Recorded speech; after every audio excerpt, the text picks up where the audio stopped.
जन उत्तम जिन धर्म उत्तम,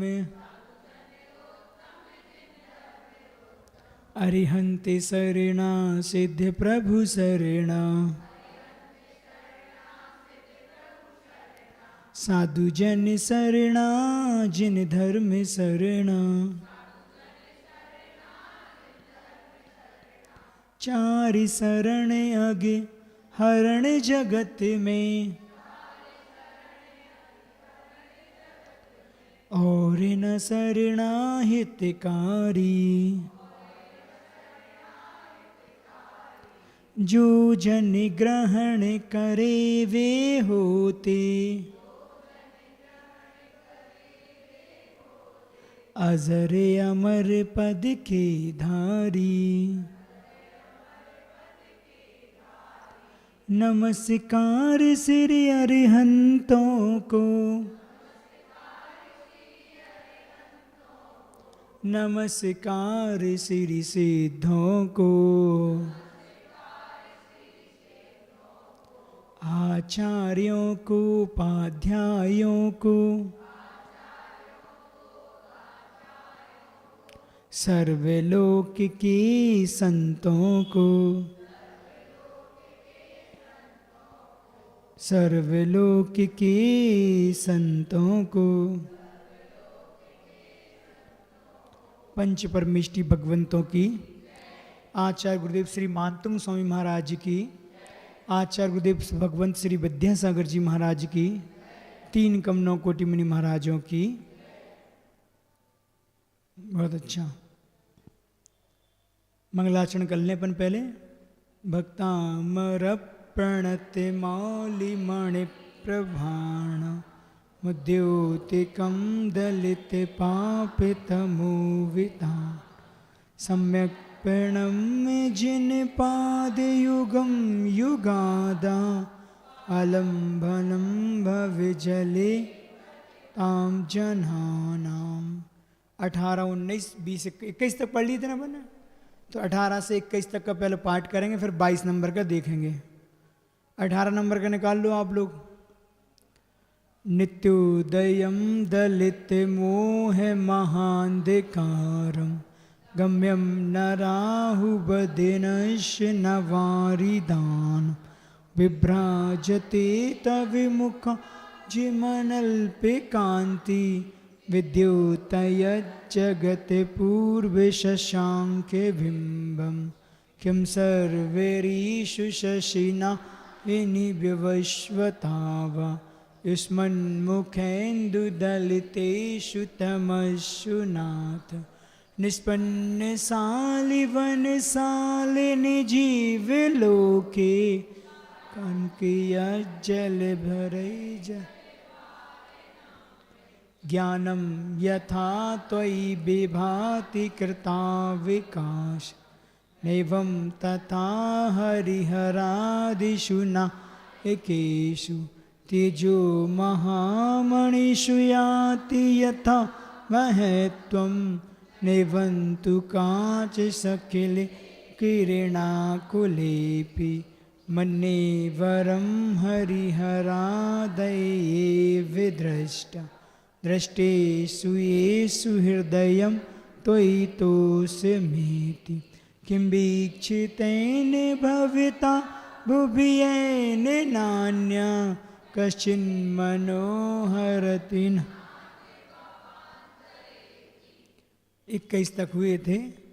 कल अपन ने देखा था 21वें नंबर में कि जो आप में पाया जाता है वह अन्य में नहीं पाया जाता।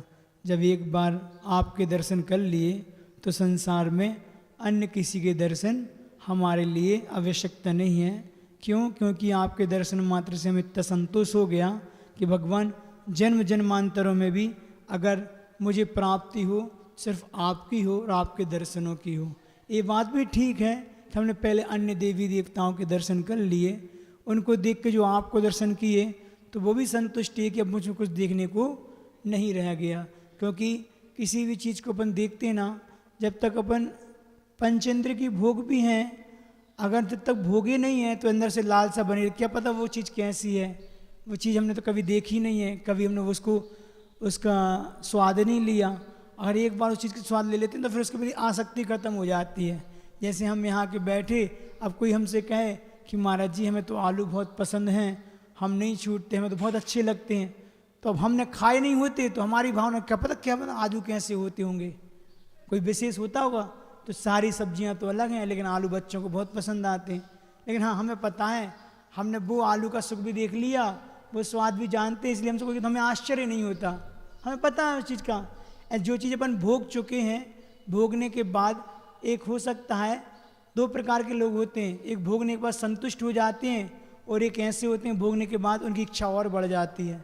तो कम से कम कोई चीज़ भोग ली, पता चलता कम एक संतुष्टि जीवन में जाए तो बहुत अच्छी है। जितना अपने अपने आचरण को अपन ऊपर उठाएंगे उतना अपना जीवन अच्छा बनेगा। क्योंकि देखो अपन यहाँ बैठे हैं तो एक ही पुरुषार्थ कि अपने जीवन को अच्छा बनाना है। ज्ञान प्राप्त करके उस ज्ञान को जीवन में नहीं उतारा तो वह ज्ञान किसी काम का नहीं है।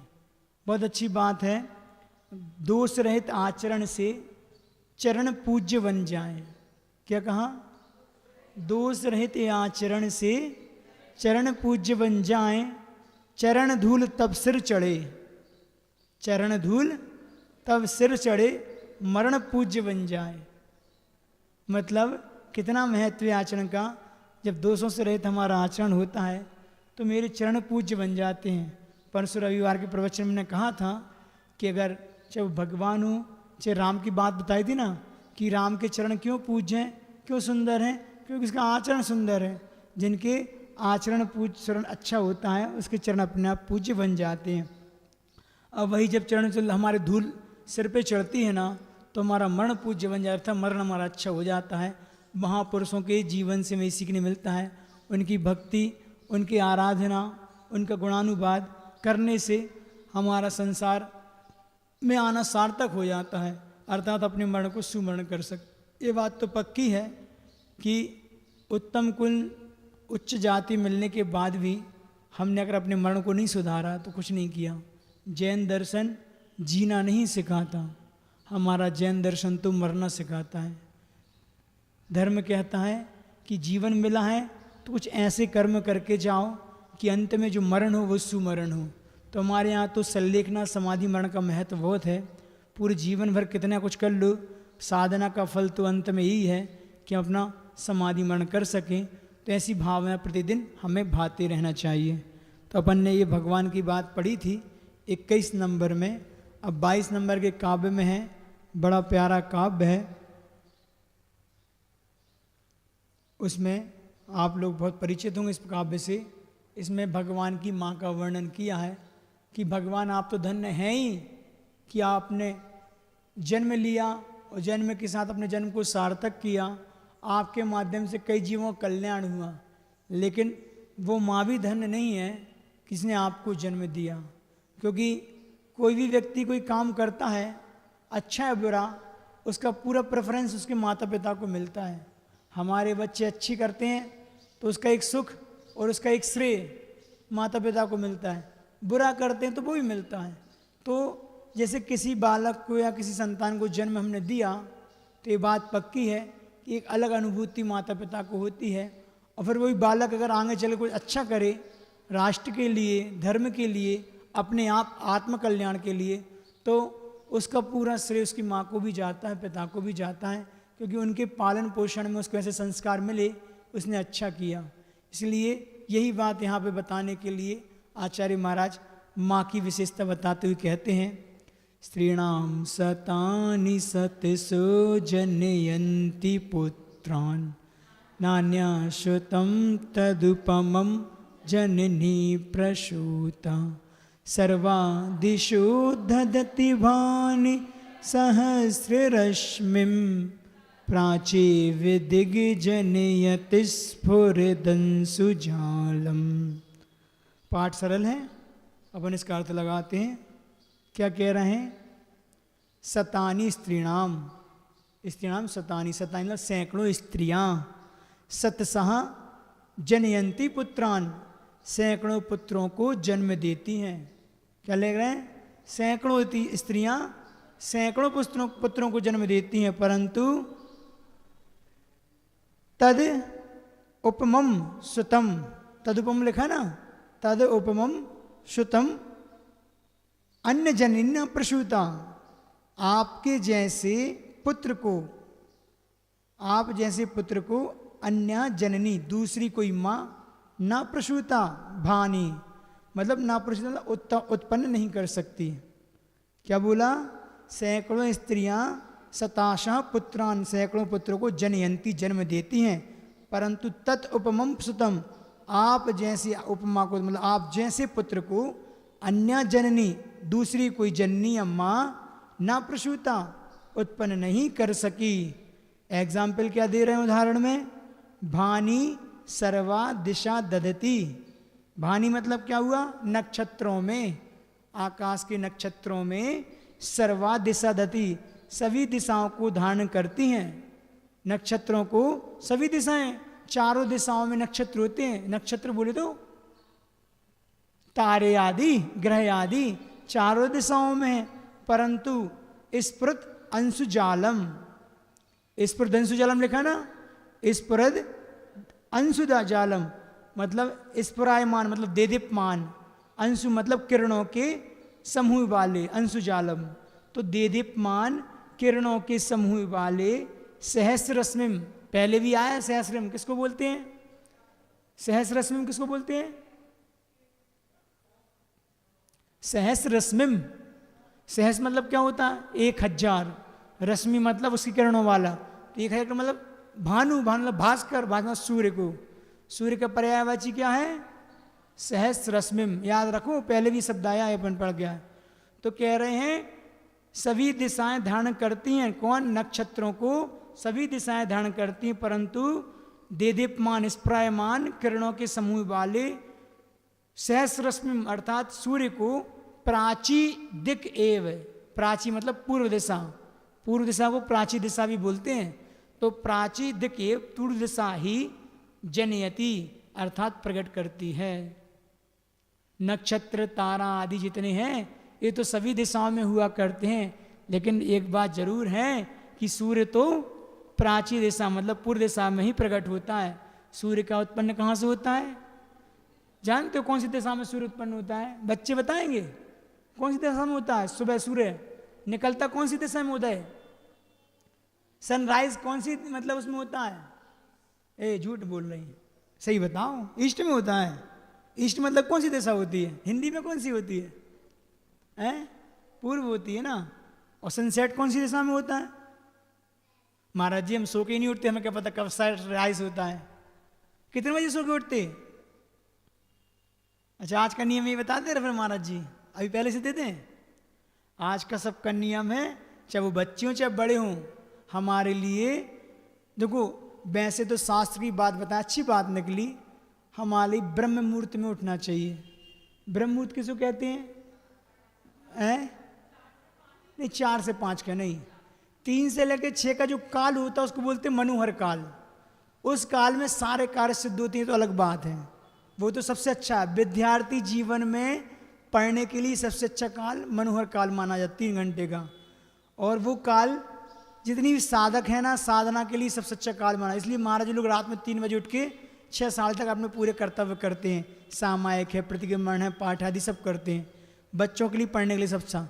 लेकिन ब्रह्म मुहूर्त काल इतना अच्छा काल माना है, उस काल में जो उठता है ना, कभी शरीर से अस्वस्थ नहीं होता, उसकी मानसिक स्वस्थता हमेशा बनी रहती है, और वो जितने कार्य दिन भर में करता है उस पुण्य के योग से सारे काम में सफलता मिलती है। क्योंकि हमारी सफलता कहीं ना कहीं हमारे शरीर से संबंध रखती है। शरीर को स्वस्थ रखने के लिए उसको उठने का एक समय होता है। शरीर स्वस्थ रहेगा तो मन स्वस्थ रहेगा, मन स्वस्थ है तो मन प्रसन्न है, और मन प्रसन्न है तो कोई भी कार्य करते हैं तो उसमें सफलता मिलती है। तो ब्रह्म मुहूर्त काल बोलते हैं सूर्य उदय होने के 48 मिनट पहले। समझ में क्या आया? जैसे अभी सूर्य कितने बजे उगता है बताओ?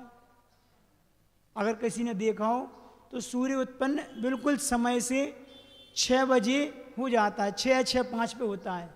तो मेरा कर्तव्य कितने बजे उठने का है? अंतर्मुहूर्त किसको कहते हैं? 48 मिनट को। 24 मिनट की एक घड़ी होती है, 2 घड़ी का एक मुहूर्त होता है। और उस मुहूर्त के अंदर अंदर उठना होता है। तो 48 मिनट के अंदर अंदर, मतलब सूर्य उदय होने के 48 मिनट पहले मुझे जाग जाना चाहिए। तो करीब करीब अभी के दिन के हिसाब से 5:15 और 5:20 या ज़्यादा 5:25 तक में उठना चाहिए। अब अभी और दिन, और धीरे धीरे सूर्य अभी 5:45 पे उठ निकलेगा, और समय आएगा तो 5:30 5:35 पे भी सूर्य आएगा अभी मई के महीना में। तो उस समय तो अपना कर्तव्य हो जाता है 4:45 करीब उठने का। लेकिन अभी समय क्या है, 5:20 से 25 मिनट पर अपने होने कर्तव्य है। जो उठता है उसके लाभ उसको देखने में मिलेगा। इसलिए बच्चों से तो पहले ही कहना है, हर चीज़ का एक समय है। सोने का भी समय निश्चित किया है, उठने का भी किया है। रात में 9 से 12 का उस जो काल होता है वह सोने के लिए बताया है। हर स्थिति में 9 बजे सोना ही चाहिए। उसको राक्षस काल कहते हैं। पाप के जितने कार्य होते हैं इसी कार्य में होते हैं, अपन देख लें। बच्चों को पाप से बचना है, जिसको भी बचना है वो 9 बजे सो जाए। और 9 बजे सोएंगे ना तो वो 3 घंटे का सोना 8 घंटे के बराबर बताया है।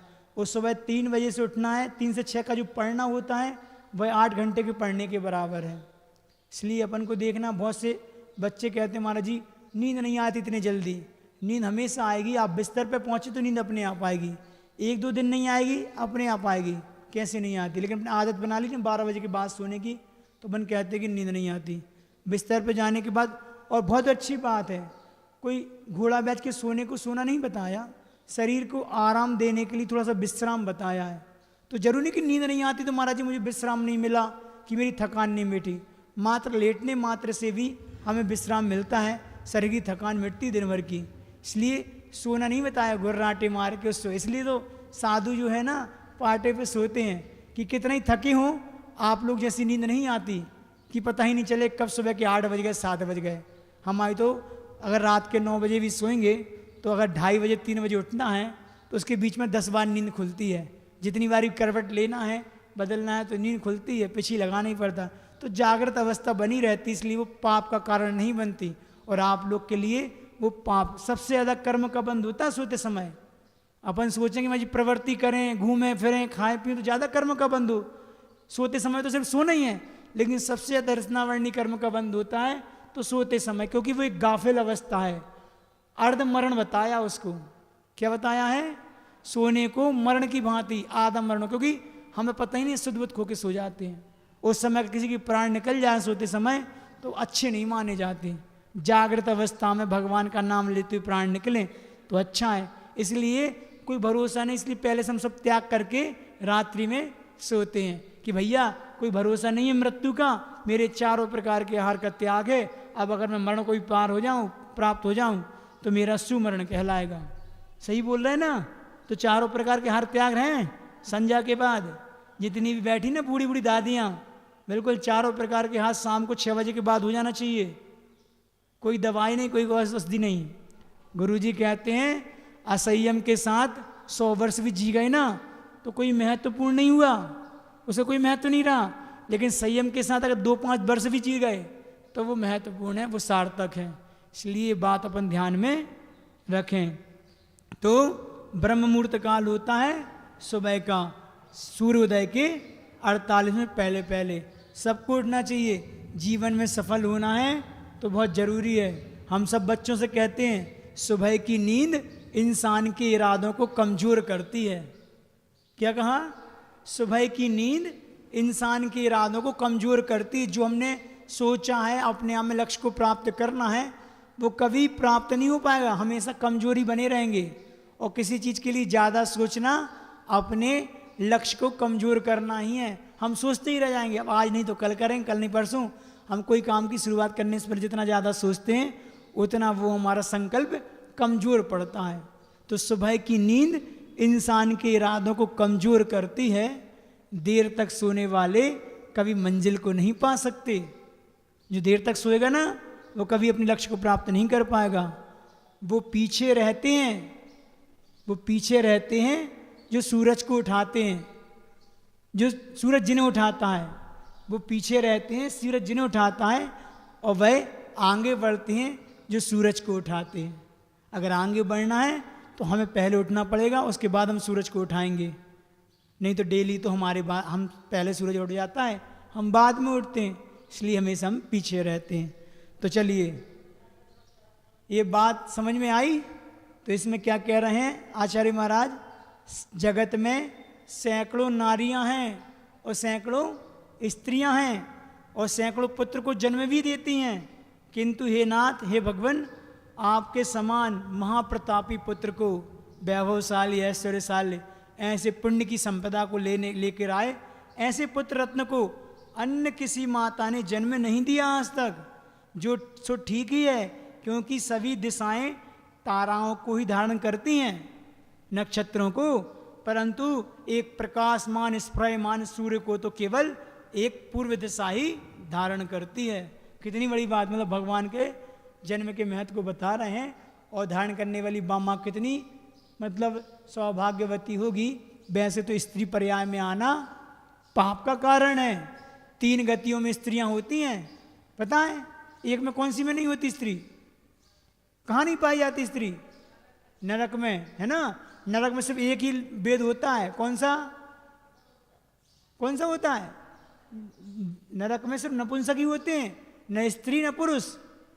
लेकिन देवों में भी देवियां स्त्री होती हैं, त्रेंच में त्रेंची भी होती हैं, और मनुष्य में तो होती हैं। तो तीनों गतियों में अगर स्त्री है, स्त्री पर्याय का जन्म मिथ्यात्व के साथ ही है, पाप के साथ ही बताए। लेकिन इसके बाद भी वह माँ धन्य है जिसने ऐसे पुत्र को जन्म दिया, उसका जन्म लेना सार्थक है। कि देखो, ऐसे 3 लोक के नाथ को अपने गर्भ में धारण करना अपने आप में उसके लिए बहुत बड़ी बात होती है। और ये कोई सामान्य स्त्री नहीं रही, वो उनने पूर्व जन्म में ऐसा कोई पुण्य किया है, भगवान की दिल से भक्ति की है और भगवान बनने की पूरी भावना की है। लेकिन कोई ऐसा कर्म रहा कि जो उनके सम्यक दर्शन में कारण नहीं बन पाया। मिथ्यात्व के साथ जन्म तो लिया, लेकिन वैभव संपदा के साथ हुआ, राजा की रानी बनी, और फिर जाकर फिर इतना पुण्य बढ़ा कि अपने गर्भ में ऐसे तीर्थंकर भगवान को गर्भ में धारण किया। क्या वैभव रहता होगा, अपन सिर्फ सोचने मात्र से रोमांच उठता है। बात समझ में आई ना। इस कार्यक्रम में भगवान की माँ का महत्व बताते हुए कि भगवान सैकड़ों नारियाँ सैकड़ों पुत्र को जन्म देती हैं, उससे क्या होने वाला है, बस एक ही पर्याप्त है। ऐसे ही है ना। जिस प्रकार आकाश मंडल में देखो सैकड़ों तारे हैं, चारों दिशाओं में फैले हैं प्रकीर्णक, लेकिन सूर्य तो सूर्य है, एक ही दिशा से उदय प्राप्त होता है, और पूरे नक्षत्रों के बीच में एक ही पाया जाता है और अपना प्रकाश अलग ही फेंकता है। इसी भगवान आप भी पूरे 3 लोक में इकलौते ऐसे पुत्र हुए जो 3 लोक को प्रकाशित करने वाले और 3 लोक का कल्याण करने वाले आप पुत्र हुए, धन्य हैं आप, ऐसा ने वर्णन किया है। तो क्या हुआ, इसमें प्रशंसा किसकी हो रही है? भगवान के माँ की। तो क्यों की जा रही भगवान के माँ की प्रशंसा, कौन बताएगा?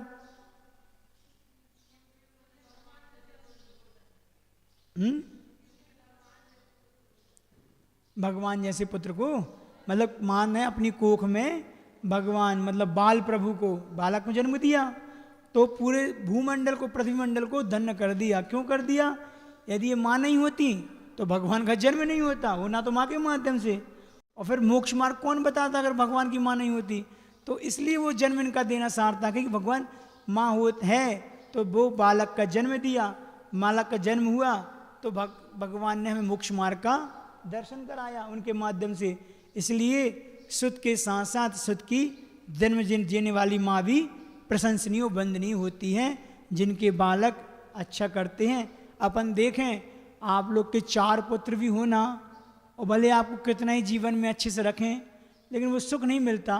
और उनमें 4 में से एक पुत्र अगर मोक्ष मार्ग में चला जाए तो एक माँ को भले ऊपर से दुख लगता है, लेकिन अंदर एक अलग गुदगुदी होती है, एक अलग अनुभूति होती है कि चलो यार, हम तो अच्छा नहीं कर पाए, लेकिन हमारे पुत्र ने बहुत अच्छा किया। हम तो गृहस्थी में फंस गए, लेकिन उसने तो अच्छा किया। और एक क्या, कितने ही पुत्र हों, लोग व्यवहार में रोना गाना तो होता है कि 2 थे 2 ही चले गए, 3 थे 3 ही चले गए, एक तो अकेले वो भी चलो गो। लेकिन फिर भी एक अलग अनुभूति होती, क्योंकि जो धर्मात्मा होता है वो कभी धर्म के प्रति आस्था को खत्म नहीं करता। उसको पता है कि गृहस्थी में सब कुछ होते हुए भी हमने जिंदगी भर करते हम निकल गया, अपना अच्छा तो कुछ कर ही नहीं पाए। चलो अच्छा है कि हमारी संतान ने अच्छा किया और इनके माध्यम से भगवान हमारा भी अच्छा हो जाए। और ये बात भी पक्की है, जिन परिवार से कोई भी संतान मोक्ष मार्ग में आगे बढ़ जाती है, पूरे परिवार का तब पुण्य बढ़ता है, उनको भी अपनी आत्म कल्याण के लिए रास्ते खुल जाते हैं और वो करते भी हैं। हमने देखा है जो माता पिता पहले कोई धर्म से नहीं जुड़े थे, संतान के माध्यम से धर्म से जुड़ जाते हैं, व्रती श्रावक भी बन जाते हैं, उनकी भावना भी तिच्छ हुई, सब कुछ अच्छा नियम संयम के साथ अपने जीवन को जी के अंत समय में गुरु का सानिध्य भी मिल जाता है, वो अपनी आत्मा कल्याण करके समाधि बन करके अपना अच्छा पर्याय को धन्य कर लेते हैं। और एक बात ध्यान रखना, बहुत अच्छी बात है, उन्होंने कहा है कि एक पुत्र को जन्म देना इतना उपकारी हो जाता है उस संतान के लिए कि पूरे जीवन उनका उपकार नहीं चुका सकते। अपन पढ़ते ना, अपन लौकिक क्षेत्र में पढ़ते हैं कि माँ का जन्म देना मात्र, पालन पोषण तो बहुत बात की बात है, एक संतान को माँ का जन्म देना इतना उपकारी है कि पूरे जन्म भर वो उनका उपकार नहीं चुका सकता। लेकिन शास्त्रों में आया है कि जिस पुत्र ने, जिस संतान ने अपने माता पिता का सल्लेखना और समाधि मरण करा दिया, उसका उपकार चुक गया जन्म संबंधी। कितनी बड़ी बात बोली, मतलब एक कहीं ना कहीं अपने मोह को कम किए बिना हमारी सल्लेखना हो नहीं सकती। समाधि में तो अपने मोह को, कसाय को और शरीर को कृष करना, मतलब जिनसे सबसे ज़्यादा मोह रहता है, तो उसको कम किए बिना हो नहीं सकती। तो जो अनादिकाल से परंपरा चली आ रही थी, किसी न किसी रूप में मिल रहे थे हम एक दूसरे से, आज माँ के बेटे के रूप मिल गए, कभी पति पत्नी के रूप में थे, कभी भाई बहन के रूप में थे, कभी किसी रूप में थे, एक परंपरा हमारी चल रही थी। हमने उसमें एक क्या लगा दिया, स्टॉप लगा दिया। हमने आपका समाधि मरण करा के इस संसार की परंपरा को खत्म कर दिया। अब हमारा आपका संबंध कुछ नहीं है, इसलिए वो सल्लेखना समाधि को अच्छा माना जाता है। हर संतान को ये भावना भानी चाहिए कि मुझे अपना समाधि तो मरण कराना ही है, लेकिन अंत समय में अपने माता पिता का भी सल्लेखना समाधि मरण कराना है, ये भावना भाना चाहिए। ये बहुत अच्छी है। कहने को महाराज जी लोग व्यवहार मछली में, मतलब आप मार रहे हो, मारने वाली बात नहीं है। अंत समय जब निकट हो, हमें लग रहा हो कि अब माता पिता का जीवन बहुत कम शेष बचा है, तो बस पुरुषार्थ पूर्वक कोई हॉस्पिटल में नहीं ले जाना, यहाँ वहाँ नहीं करना, बस उनको शांति से मंदिर में गुरु के पास या फिर हम साक्षात बैठ के नमोकार मंत्र अरहंत सिद्ध के माध्यम से उनके अंत समय को सुव्यवस्थित नियम संयम के साथ सारे व्रत दिला के, नियम करा के, आहार जल का त्याग करा के अच्छी भावना भाएं, ताकि उनके अच्छे से मरण हो। समझ में आए ना, ये बहुत अच्छी। और एक बात ध्यान रखो, जो भगवान की माता बनती है उसका इतना पुण्य बढ़ता है कि वो आने वाले तीसरे भाव में नियम से मोक्ष जाती है। इस पर्याय में माँ बनी, नियम से सम्यक दर्शन के साथ मरण करेगी, ऊपर जाएगी, देव बनेगी, वहां से नीचे आएगी, ऐसा द्रव्य क्षेत्र काल वातावरण मिलेगा कि वह अपना कल्याण करके मुक्ति को प्राप्त करेगी। तो तीसरे भाव से नियम से भगवान की माँ मोक्ष जाती है। इसलिए हम भी इतना पुण्य बनाएं कि भगवान हमें माँ की, भगवान की माँ नहीं बनना, हमें तो सम्यक दर्शन बना रहे और अच्छी पर्याय प्राप्त करके हम अपनी आत्मा कल्याण करके मुक्ति को प्राप्त करें। ठीक है ना, बात समझ में आई? हाँ, बहुत अच्छा। और बहुत अच्छी बात है कि इकलौते पुत्र होते हैं, तीर्थंकर अपनी माँ के इकलौते पुत्र, दूसरा नहीं होता। इस विषय में भी बहुत अच्छा लॉजिक है। समय हो गया, कल इसी विषय को अपन आगे बढ़ाएंगे, इकलौते क्यों होते हैं, इसके पीछे क्या कारण है, ये सब बात करेंगे। अभी आज अपन इतना ही रहने देते। आज एक ही काव्य हुआ लेकिन अच्छा था, ठीक है ना। तो अपन को ये बात ध्यान रखना है, जितना अच्छा अपना जीवन होगा उतना अच्छा हमारा मरण होगा। मरण प्राप्त करने के लिए पूरे जीवन को सुव्यवस्थित बनाना होता है। कब आत्मा के साथ आयु कर्म का बंध हो जाए हमें पता नहीं है, इसलिए प्रति समय अपने परिणामों को संभालना होता है।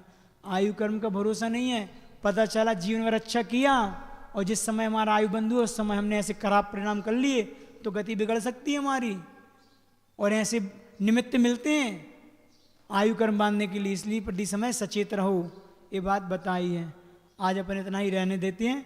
हम एक बात और बतानी थी लेकिन कल बता देंगे कि जीवन में कई बार गलतियां होती हैं, तो गलतियों से व्यक्ति सीख लेता है तो जीवन अच्छा बनता है। कई बार ऐसा भी होता है कि दूसरों की गलतियों से भी सीख लेना चाहिए। जरूरी नहीं कि हर गलती करके ही हम सीख लें, जिसको अनुभव लेना होता है दूसरे ने जो गलती की उनसे भी लें। एक छोटा सा दृष्टांत था, कोई बात नहीं, आज समय पर्याप्त हो गए, कल अपने बात रखेंगे। आज दो जरूर एक चीज़ हमने देख के आए थे, कल भी बतानी थी, 4 बातें थी कि वो कैसे ध्यान रखना कि सबसे पहले बच्चे भी बैठे, सब बैठे हैं, जीवन में अगर अपना अच्छा करना है। कई बार क्या होता है कि बूढ़े लोग रहते हैं ना घर में, उनको देख के हमारे लिए कसाय भड़क जाती है, क्योंकि उनके कर्म अलग होते हैं, काम अलग होते हैं, हमारी सोच से विपरीत होते हैं, तो कभी हम उनसे उल्टा सीधा बोल देते हैं, है ना, कसाय कर लेते हैं, तो बहुत तीव्र पाप कर्म का बंध होता है। हमेशा ध्यान रखो वो कैसे भी हों, हमें हमेशा उनका आदर करना है। तो सबसे पहली बात 4 बातों में, बुजुर्गों का आदर करो, इनका हमारे लिए विशेष लाभ होता है, उनका आशीर्वाद भी जीवन में काम करता है। दूसरा, हमेशा छोटों को कोई भी गलत काम करें तो सलाह देना चाहिए, घर में जितने भी छोटे हैं ना उनको सलाह दो। तीसरा, बुद्धिमानों से सलाह लेना चाहिए, जो बुद्धिजीवी हैं, चाहे घर परिवार में, मित्रों में, जो भी हमको लगता है कि ये बहुत बुद्धिमान है, हमेशा कोई भी काम करें उससे सलाह जरूर लें। हो सकता है जो मैं सोच रहा था उससे अच्छा वो बता दे, वो मेरा अच्छा हो जाए। और चौथा, मूर्खों से कभी नहीं उलझना चाहिए, जो मूर्ख होता है उससे कभी नहीं, उससे अपना ही बिगाड़ होता है, उसका बिगाड़ नहीं होता। ठीक है ना, इतना पर्याप्त है। और अगर सुनना हो तो 2 और सुन लो। अतीत के कड़वे अनुभव को भूलना होगा। हमारे जीवन में बहुत से ऐसे प्रसंग आते हैं, हम जिनको याद रखते हैं, याद रखने से होता नहीं है, ना वो व्यक्ति मिलता है ना वो वस्तु मिलता है, कर्म का ही बंध होता है। इसलिए जितने भी दुख के कारण कड़वे प्रसंग जीवन में जुड़े हैं उनको भूलेंगे तो ही हमारे जीवन का विकास होगा। और दूसरों की गलती को माफ़ करना एवं स्वयं की गलती को साफ करना सीखिए। क्या हुआ, दूसरों की गलती को तो माफ़ करना है और स्वयं की गलती को हमें साफ करना है, तभी जीवन का विकास होगा। आज दोपहर में एक बहुत अच्छी बात बताई थी क्लास के समय में। An old man said eraser are made for those who are make mistake. कोई पुराने व्यक्ति ने क्या कहा, इरेजर मतलब रबर किस लिए हुआ करती है, गलती को मिटाने के लिए। बट एन यूथ रिप्लाई, आप लोगों की तरह, eraser are made for those who are make to those who are willing to correct their mistake. Rubber में नहीं है अपनी गलतियों को सुधारने के लिए। अगर रबर का प्रयोग मिटाने के लिए करते हैं तो जीवन में विकास नहीं होता, लेकिन रबर का प्रयोग अगर गलती को सुधारने में करें तो नियम से हमारे जीवन का विकास हो। इतना ही पर्याप्त समझते हैं। एक अंतिम भावना करके अपनी वाणी को विराम देते हैं। आज क्या कहना है, क्या सुनाना है, भावना गाते बन। भाविना दिन रात मेरी सब सुखी संसार हो, सत्य संयम शील का व्यवहार घर घर बार हो। भाविना दिन रात मेरी सब सुखी संसार हो, सत्य संयम शील का व्यवहार घर घर बार हो। धर्म का प्रचार हो और देश का उद्धार हो, और ये उजड़ा हुआ भारत चमन गुलजार हो। भाविना दिन रात मेरी सब सुखी संसार हो, सत्य संयम शील का व्यवहार घर घर बार हो। ज्ञान के अभ्यास से जीवों का पूर्ण विकास हो, धर्म के आचार से हिंसा का जग से ह्रास हो। ज्ञान के अभ्यास से जीवों का पूर्ण विकास हो, धर्म के आचार से हिंसा का जग से ह्रास हो। भावना दिन रात मेरी सब सुखी संसार हो, सत्य संयम शील का व्यवहार घर घर बार हो। शांति सुख आनंद का हर एक घर में वास हो, वीरवाणी पर सभी संसार का विश्वास हो। शांति सुख आनंद का हर एक घर में वास हो, वीर वाणी पर सभी संसार का विश्वास हो। भावना दिन रात मेरी सब सुखी संसार हो। सत्य संयम शील का व्यवहार घर घर बार हो। रोग दुख भय शोक ना हो, हे प्रभु परमात्मा।